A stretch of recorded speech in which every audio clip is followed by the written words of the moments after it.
So Paul's understanding of his history and the value of his history was really trying to help the Gentiles understand, well, why are these people trying to get us back under a law that we were never under in the first place?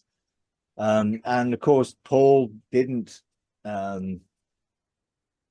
agree with what those were doing in Jerusalem. And even when he went to Jerusalem and he sort of was expressing and sharing that this message had gone out to the Gentiles, when they said, well, okay, they need to, not take meat sacrificed to idols and, these sort of basic things, Paul just basically ignored them.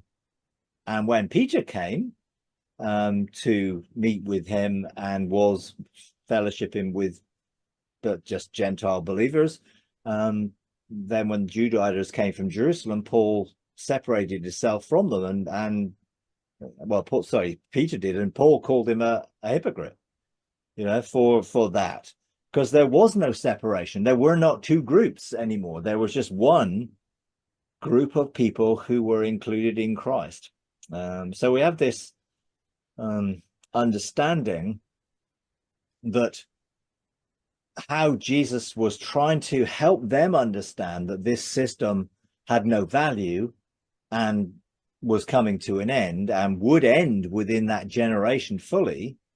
And he was preparing those to follow him into this new relationship with the Father through the door he'd opened. But the Hebrew Roots movement today has a mission to get people back following the Hebrew roots that most people never had. And therefore, learning Hebrew, trying to understand Hebrew, trying to follow the feasts and the festivals of the Old Testament, which Jesus actually had already fulfilled, and he is the total fulfillment of all of those types and shadows, because that's what they were. Now he is the real. Why would we want to go back to a type and shadow or following something when we have the real? And Jesus instituted a completely new and different way for us. And so the Hebrew Roots movement is trying to get people back under a law-based system, which is going to bring them back under bondage, when Paul very clearly said to the Galatians, you foolish Galatians, who's bewitched you?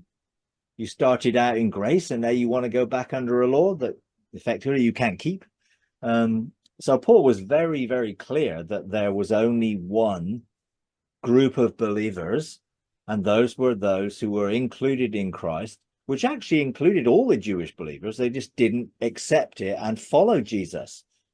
Jesus had died for them. They were included in his death and resurrection and ascension just as much as everyone else is, but they failed to follow that. Therefore, they were living in the blindness that Paul was living in as Saul before he met Jesus on the Damascus Road in the light, and then everything changed for him.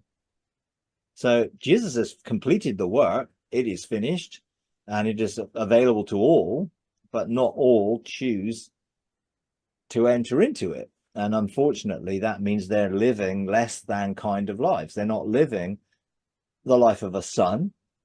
They're living the life of a slave or a servant or a steward or all the other things that they're trying to do in serving religion. So it is quite difficult for people who've been conditioned into following that to accept that they're free. If you enjoy these videos, would you please take a moment to like, comment, and subscribe? It really does help. Thank you very much.